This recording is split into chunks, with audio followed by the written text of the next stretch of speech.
Boa tarde a todos. É um prazer estar aqui com vocês em mais uma tarde.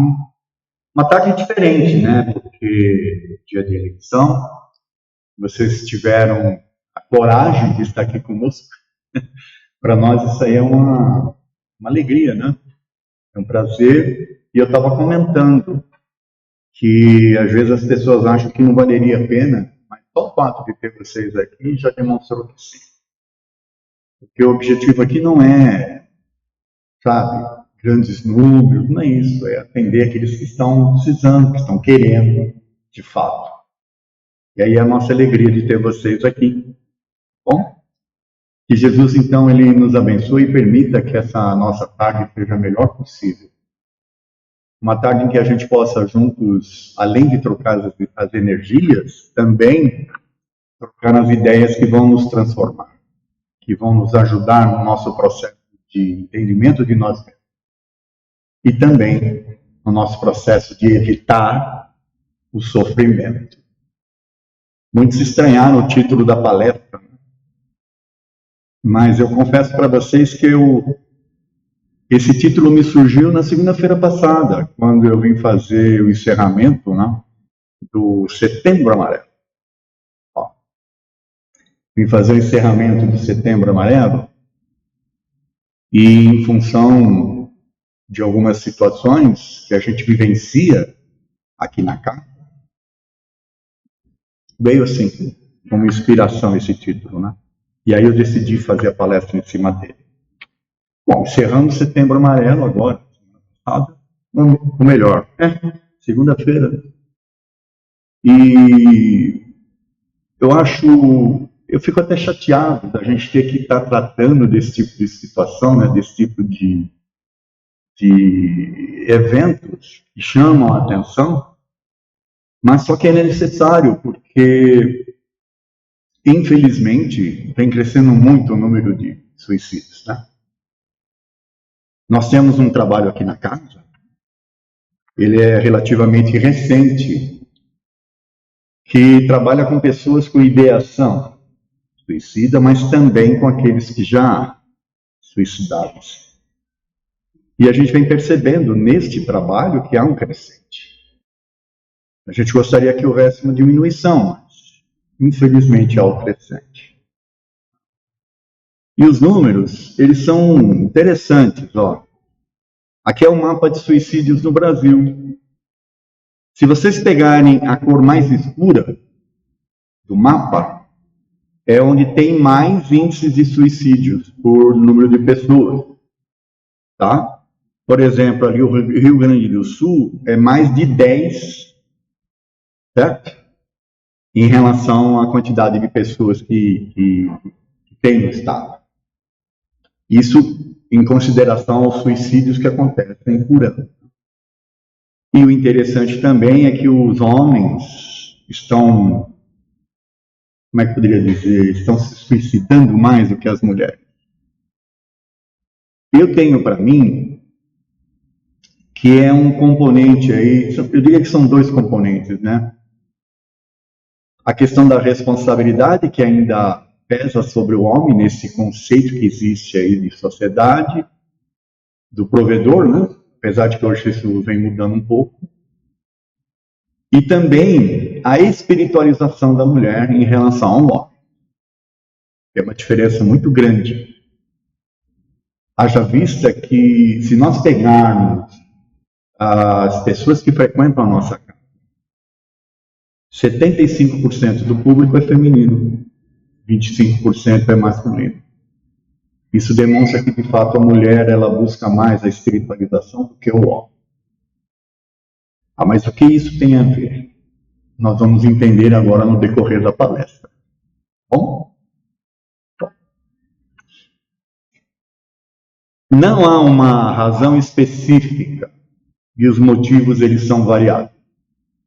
Você pega aí... Primeiro que não dá para você entrevistar o suicida para saber o que ele fez, né? A não ser numa casa espírita, mas não conta as estatísticas. Mas não tem assim uma equação que fale, que nem muita gente fala que é a pobreza. você pegar lá o mapa do Brasil, você vai ver que o Rio Grande do Sul não é o estado mais pobre. Lá em Norte e Nordeste, você viu que a quantidade é menor. Então, não faz muita correlação, né? Muito sentido essa afirmativa. Há também a questão de faixa etária, que é variada, apesar de ter crescido em relação aos jovens. Pessoas de posse, pessoas famosas, ou seja, não dá para você falar que as razões estão em situações específicas, tá? E os motivos são os mais variados.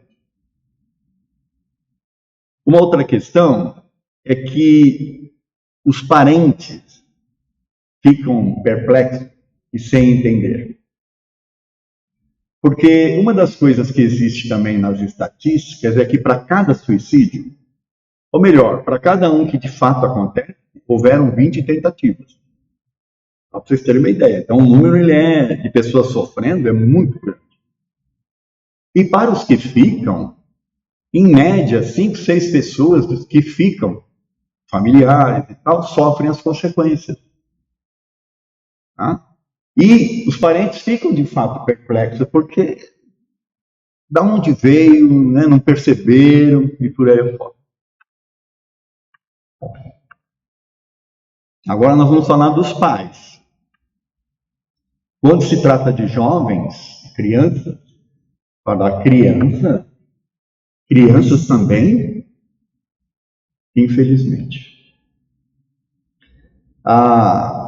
É um fenômeno que vem ocorrendo, fruto de informações que surgem, de meios em que os pais às vezes não estão. A gente vai abordar um pouco mais também, mas os pais não estão antenados. Vou dar um exemplo para vocês que aconteceu na minha família. Há um tempo atrás, meu irmão me mandou uma mensagem desesperado, porque a filha dele, de 7 anos, estava falando em sumir. Ela não usa o termo suicídio, mas estava falando em sumir. Ou seja, né, incentivada, sei lá por quê. E ele ficou preocupado, sem saber o que fazer. Eu falei, olha, você tem que tratar o assunto com naturalidade, você não pode ficar assustado, você tem que conversar com ela, querer entender por que ela está falando isso, da onde ela está tirando essas coisas, e não simplesmente ignorar, achar que é coisa de criança. Não, ouve e conversa com ela. Isso já faz uns 3 anos, então ela já está com 10 agora e está tá um pouco diferente, né? Nessa relação. Mas houve pelo menos ela se expressou e eles trabalharam, né? Tanto ele quanto a esposa, na situação. Então não estranhe quando a gente fala de crianças e de jovens.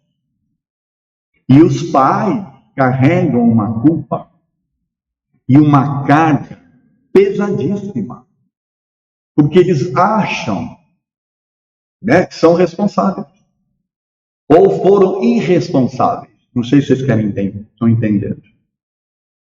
São responsáveis porque foram irresponsáveis no mental deles de não ter percebido, de não ter notado alguma coisa. E aí tem um episódio que foi o que fez eu usar o título da palestra. Eu, há um tempo atrás, fui conversar com um casal que nos procurou aqui, eles queriam conversar, nem todo mundo está preparado para tratar desse tema, né? Infelizmente.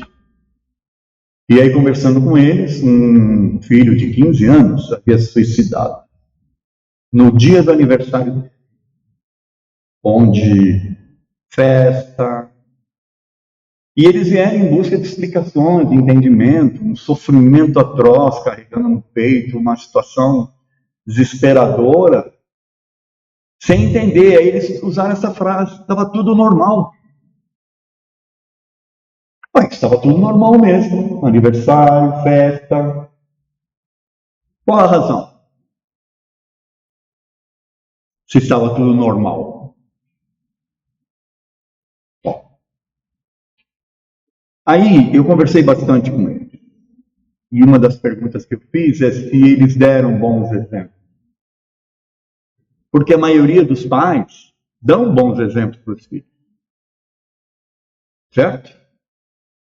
Então, se os pais dão um bom exemplo, estava tudo normal, aonde está o X da questão? O que é que leva a chegar num termo desse aí, desesperador? Quem comete está em desespero e quem fica em desespero também. Olha onde então eu entendo isso aqui, ó. Que o que é aceito como normal pela sociedade é que causa o sofrimento. Então esse vídeo aí tenta demonstrar isso. Você ali, uma pessoa perdida no meio desse mundo aí, esse mundo de correrias, né, que você tem que fazer as coisas, a pessoa às vezes não se encaixa naquele mundo, o dito normal. O mundo é o normal. O mundo que é normal aí fora é um mundo maluco, é um mundo que explora demais as pessoas e que cria situações absurdas para as pessoas. É um mundo que privilegia o ter em detrimento ao ser. É um mundo em que você, para se encaixar, você vai ter que se corromper em algum sentido. Corromper o espírito. Porque às vezes você não quer, sabe, agir daquela forma. Mas o mundo te leva para a sua sobrevivência nele a agir assim. Então, sem perceber, as pessoas vão agindo no mundo de acordo com o mundo e elas vão causando em si o sofrimento.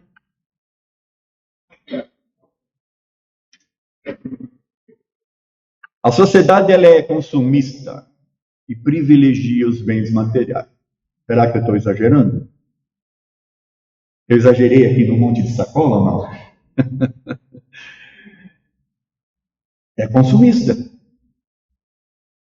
Então, muitas pessoas, para serem felizes, elas precisam consumir. E muitas vezes coisas fúteis, coisas que não têm o menor sentido.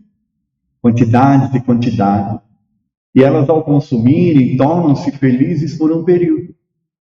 Até ter que pagar o boleto depois. Né? Porque o mundo também faz isso, né? Ele te dá crédito. Então você vai se sentir feliz com o crédito e vai ficar infeliz na hora de pagar. Não é assim? Então é uma felicidade fugidia, ela é uma felicidade falsa, baseada num modelo que aí está, que é um modelo que não privilegia o espírito, o ser, mas o ter. É um modelo em que as pessoas, para consumir, ou as pessoas, para ter, fazem coisas absurdas, coisas atrozes. Nas empresas, pessoas que assumem cargos, né, de chefia e liderança, exploram as pessoas, passam por cima das pessoas, da humanização. Alguém aqui trabalha em banco? Tem alguém que trabalha em banco? Graças a Deus.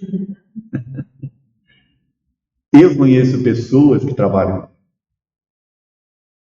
Eu já tive que fazer alguns para atender as minhas sobrinhas, tá? Um consórcio, mas não sei o quê, mas não sei o quê. Tio, pelo amor de Deus. A pressão em cima. Eu não deveria nem estar falando essas coisas para você, mas é a realidade.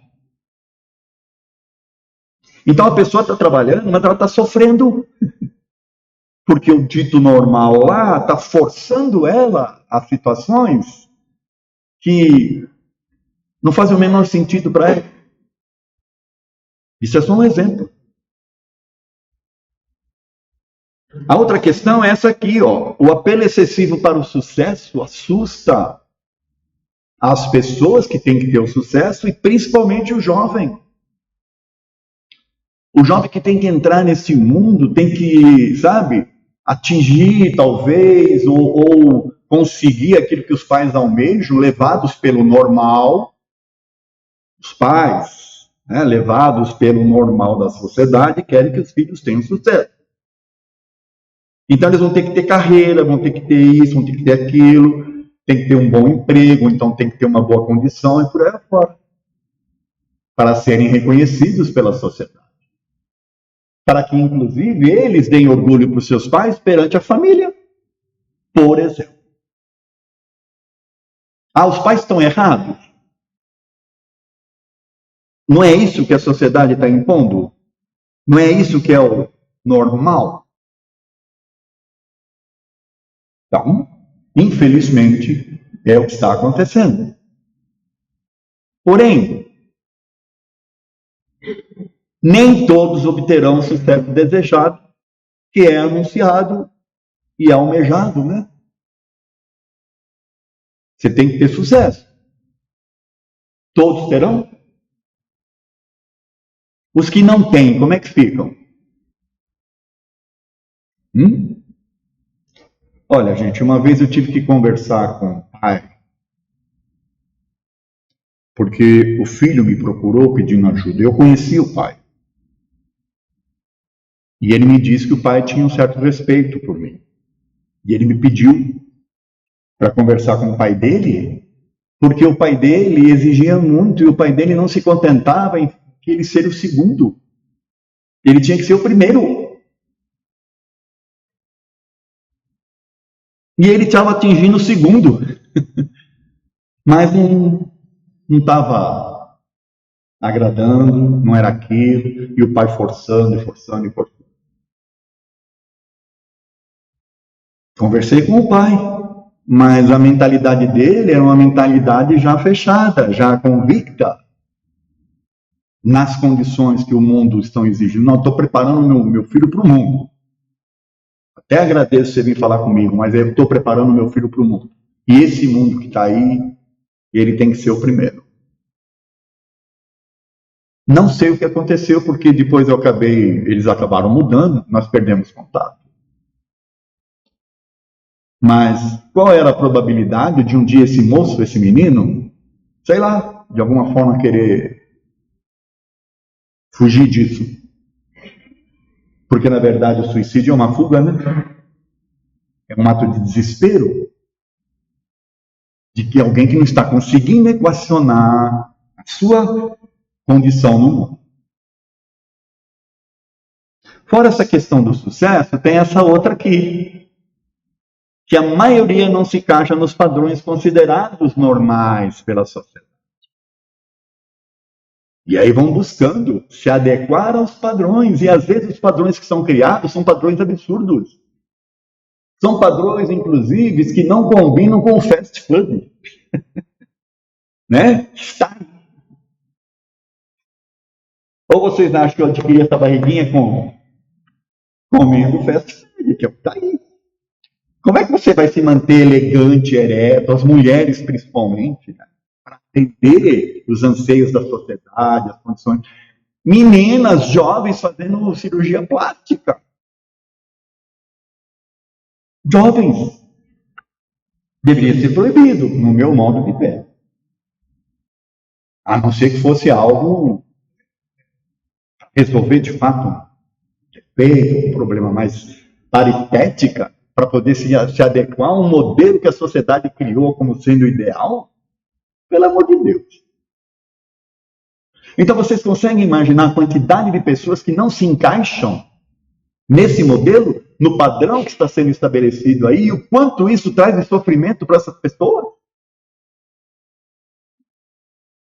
É absurdo. Mas é o normal. Estava tudo normal. Aí vem a surpresa. Entendem? Está tudo normal. Esse normal que está aí é um normal. Aí vocês querem ver? Dá para piorar? A tecnologia e o acesso à internet contribuem para o falso sucesso. Por quê? E para a falsa felicidade também. E causam sofrimento.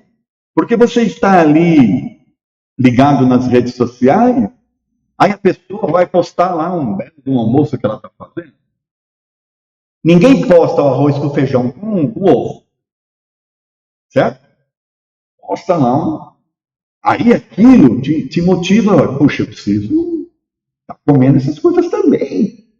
Olha como o fulano está feliz, como isso e aquilo. Então vão postando coisas que não condizem com a realidade.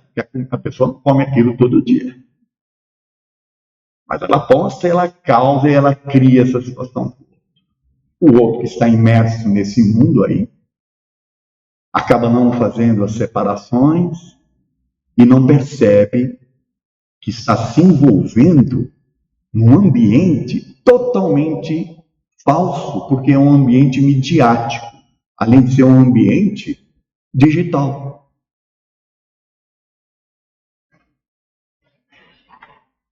Outra questão que vem assustando os psicólogos.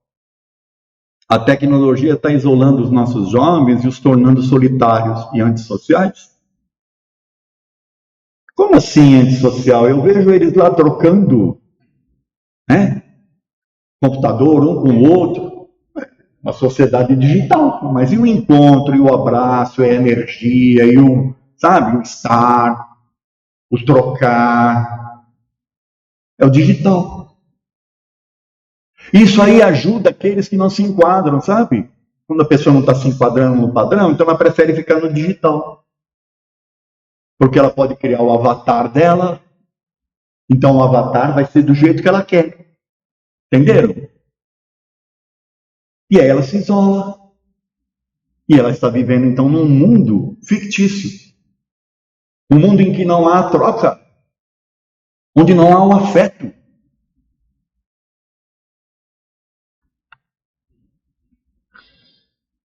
Muitos pais têm dificuldade em entender essa nova realidade. E não é só os pais, não. Como eu já falei aqui, a própria medicina, aí, os próprios psicólogos, psiquiatras, têm sofrido em encontrar soluções para essas questões. Porque é um mundo totalmente novo para todo mundo. Essa juventude chamada de geração Z, que ela é totalmente digital. Nossa, não dá. Foge dos padrões assim que a gente está habituado. Como é que você vai lidar com isso? Então, só daqui a um tempo, entende? Só depois de um tempo, as coisas acontecendo, que você vai começar a perceber os padrões, e aí você começa a criar, vamos assim dizer, entendimento para criar antídotos ou resposta para você tratar desse tema, mas é um tema que está aí, infelizmente. E muitos pais estão sofrendo as consequências. E aí vem aquela frase, estava tudo normal.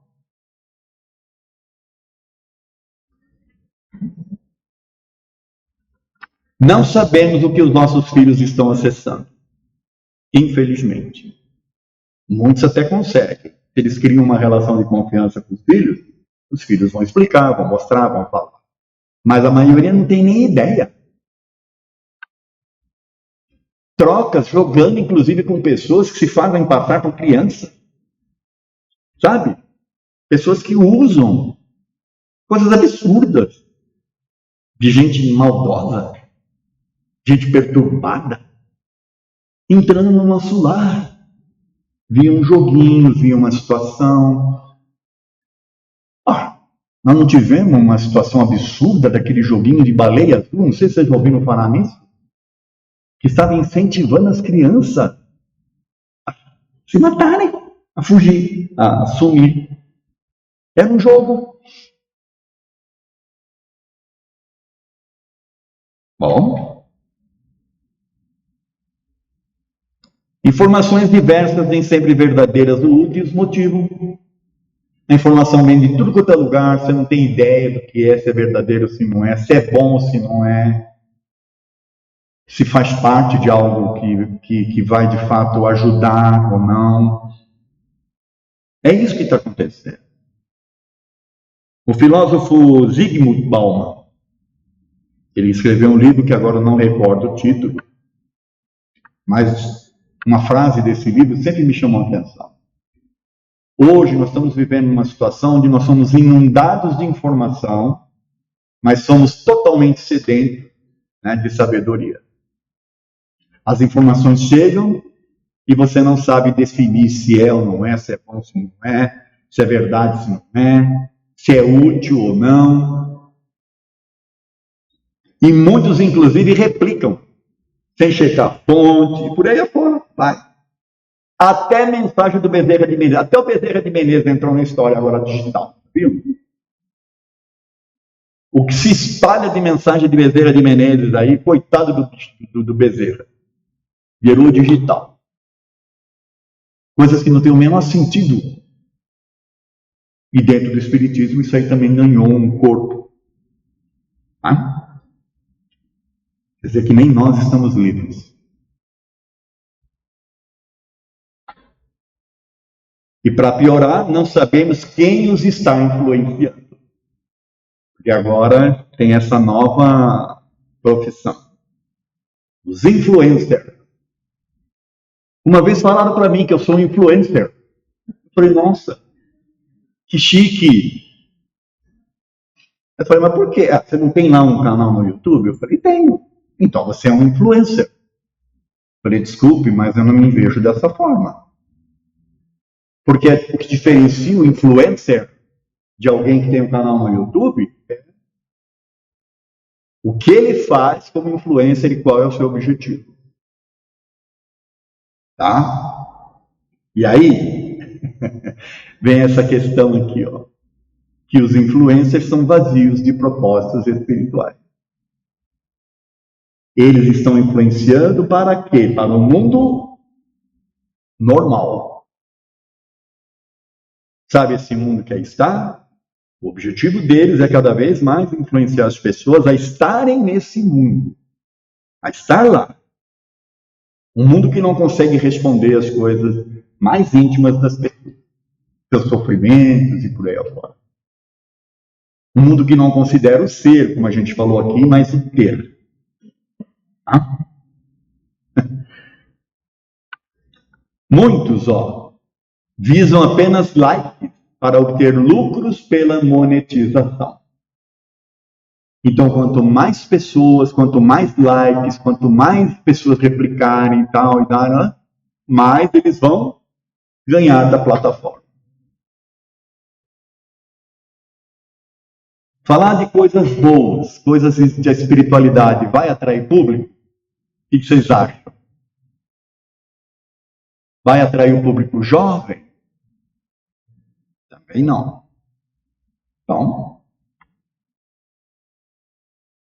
o que essas pessoas estão fazendo? Usando desse artifício, desta situação que está sendo criada, que é esse caos, que teoricamente a gente não tem um determinado controle, os pais também não têm um acesso mais adequado, e estão influenciando pessoas vazias espiritualmente a se manter neste mundo que é um mundo dito normal, que não consegue responder aos anseios das pessoas. Os influencers.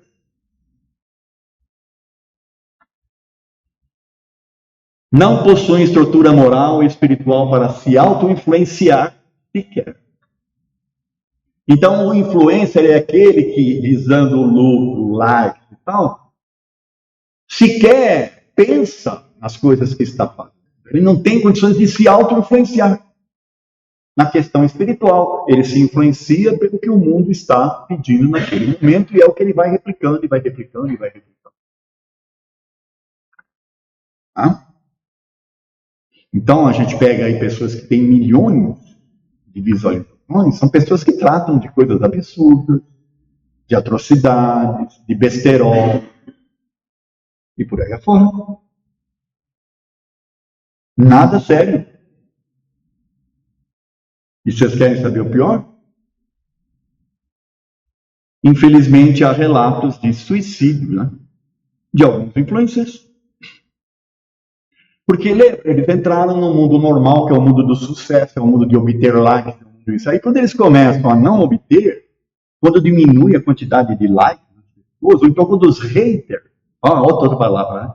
Os odiadores da internet que entram para atacar, a pessoa não tem estrutura psicológica, não tem estrutura emocional, e ela está influenciando o outro. Aí ela se mata. Mais um que foi absorvido pelo dito normal, infelizmente. Então, o que eu queria trazer aqui, eu acho que valeria a pena vocês anotarem até para passar para os... Primeiro, like não é afeto. Tá? Não é. Você pode até estar bem com aquele like, ou então você só fez o like porque a pessoa pediu. Não? Mas ele não é o afeto. Outra coisa, seguir de volta também não é amizade. A pessoa, às vezes eu recebo lá, fulano está te seguindo, quer te seguir de volta? Eu falo, mas por que ela está me seguindo? Né? Qual é o objetivo? E outra, por que eu vou seguir de volta? Nem sei quem é. Então seguir de volta também não é amizade, eu não sei nem quem é a pessoa. Aí eu vou seguir de volta. Desculpe, gente, eu sou meio veinho, né? Sou meio das antigas, tá? Rede social não é a vida real. Muitos não percebem. Passam mais tempo na vida digital do que na vida real. E na vida real, quando tem oportunidade de interagir, não sabe nem como fazer. Aí vão conversar via celular. Está todo mundo na mesa conversando com o celular. Olha que interessante. Há uma outra preocupação, porque as crianças de hoje em dia, elas já nascem, né, com o dedinho fazendo assim. Ó. Já aprende a fazer assim com o dedinho. Outra, está afetando questões que antes você não tinha isso. O corpo está tendo que se adaptar a essas necessidades. Olha que interessante. O cérebro. O nosso cérebro ele vem se desenvolvendo ao longo do tempo, onde você faz todo um processo de forçá-lo a criar os sinapses, as ligações e por aí. Eu não sou médico para falar, mas existe esses. E se você evita a trilha, se você já dá pronto, olha o que vai acontecer. Estão fazendo estudos para ver o que vai acontecer com o cérebro dessa geração que está vindo aí com as coisas tudo prontas. E por fim, ter milhares de amigos virtuais não preenche a falta de afeto. O afeto ainda é do abraço, ainda do calor humano, de você estar com alguém, por aí afora. Ainda não inventaram um abraço digital. Pode até ter o abraço digital, mas ele ainda não vem, não consegue trazer o calor humano, a energia. Bom, vou acelerar um pouquinho. Sem uma estrutura espiritual fica difícil a convivência material. Essa que é a resposta. Porque me perguntaram uma vez, bom, você está falando esse monte de coisa, mas como resolver? Criar uma estrutura espiritual para a pessoa. Desde cedo. Aí ela pode conviver com o que vier por aí. Se ela tiver uma estrutura espiritual, um entendimento que existe espiritualidade, que ela é um espírito, chamem do jeito que vocês quiserem. Que há algo além e por aí afora.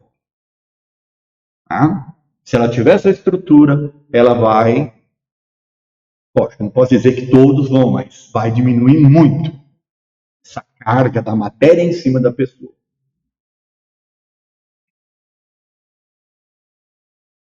Quanto maior a pressão externa, maior a pressão interna. Então, quanto maior a pressão da sociedade em cima da pessoa, mais pressão interna ela faz nela mesma. E, consequentemente, quando você tem o excesso de pressão interna, pode levar à depressão, que incentiva o suicídio. Pressão externa, excesso de pressão interna não trabalhada, sem a estrutura espiritual, causa processo depressivo. Processo depressivo, por sua vez, leva a pessoa à fuga.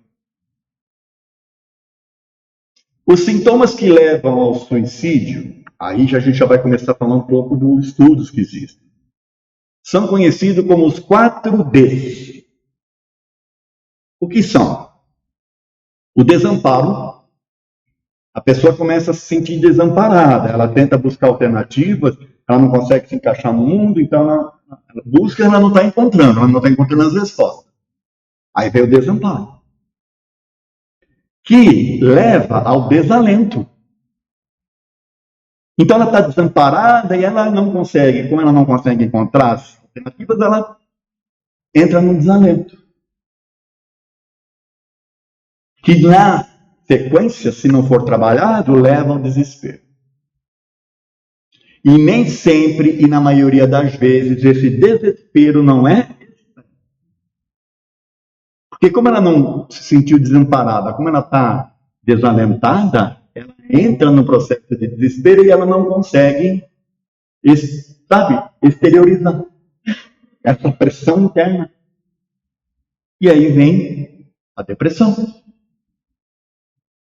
Quando a pessoa chega neste quadro, a coisa é tão séria, gente, que envolve não só emocional, mas o nosso corpo, ele é todo motivado, ele é todo organizado para que as emoções trabalhem o cérebro. Então, quando uma pessoa entra em processo de depressão, altera até a química do cérebro.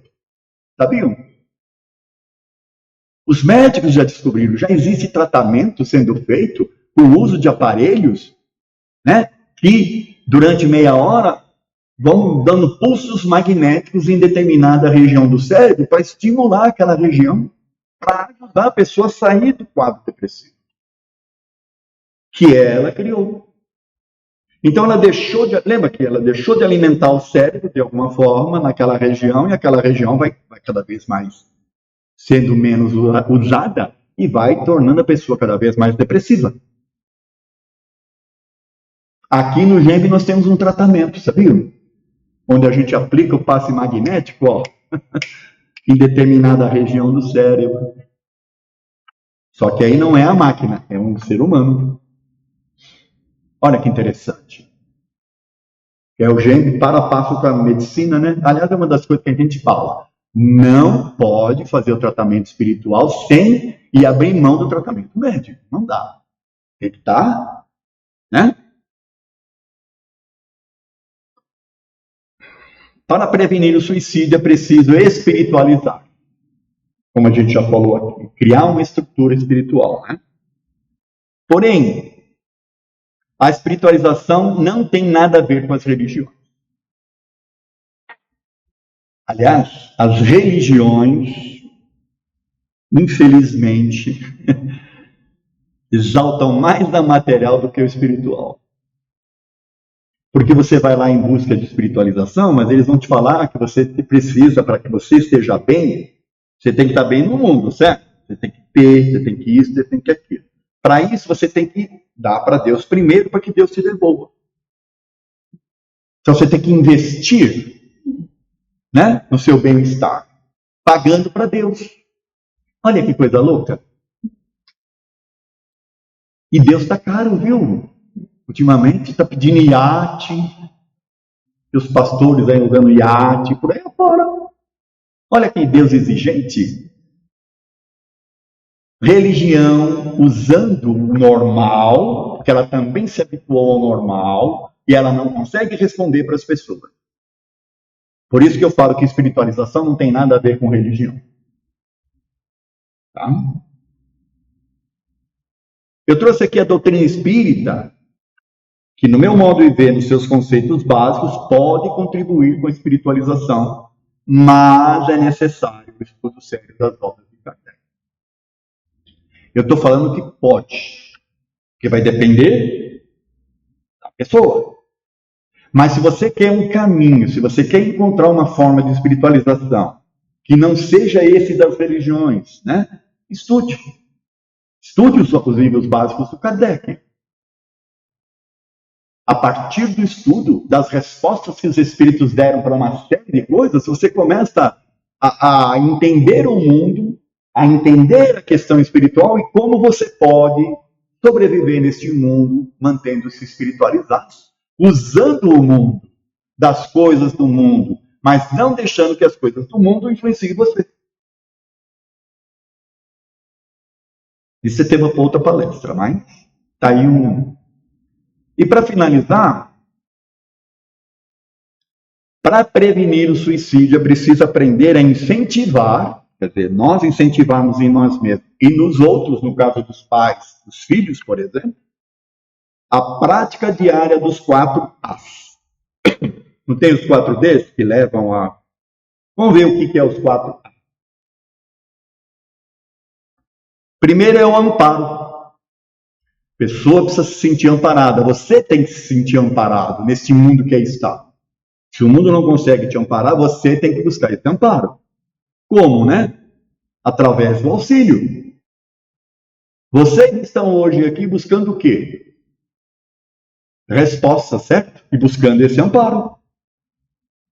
E nós estamos aqui, de alguma forma, tentando auxiliar a nós mesmos e vocês.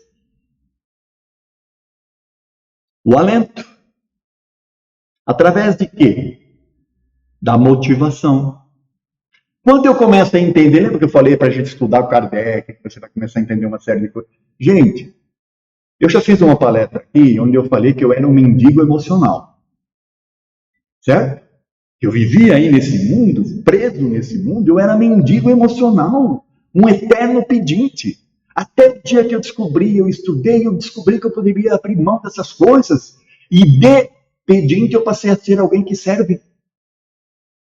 Olha que interessante.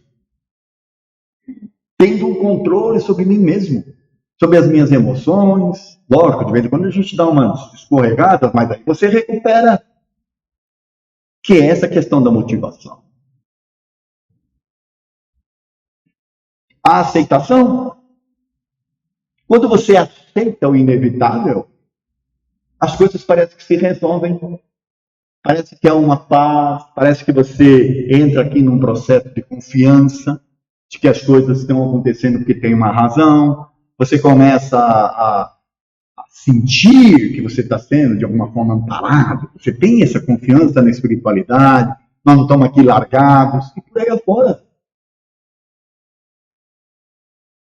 E, por fim, a alegria. Porque a alegria vai trazer o bem-estar. E uma pessoa que está alegre, que ela está vivendo situações de bem-estar, ela não vai querer fugir, ela não vai buscar, ela não vai se deprimir, ela não vai entrar em processos obsessivos, por exemplo, que amplificam essa questão da depressão. E os processos obsessivos ao qual eu estou me referindo não é só o espírita tradicional, um espírito atazanando a vida do outro, não é isso. É processo obsessivo do mundo para com você, das pessoas para com você, e de você para com as pessoas. Também tem isso. Então, o amparo, além de aceitação e alegria, é o caminho para evitar e prevenir essa questão do suicídio. E aí, eu agradeço a atenção de vocês, tá bom? Muito pela oportunidade de estar aqui. É o normal que causa sofrimento. É isso.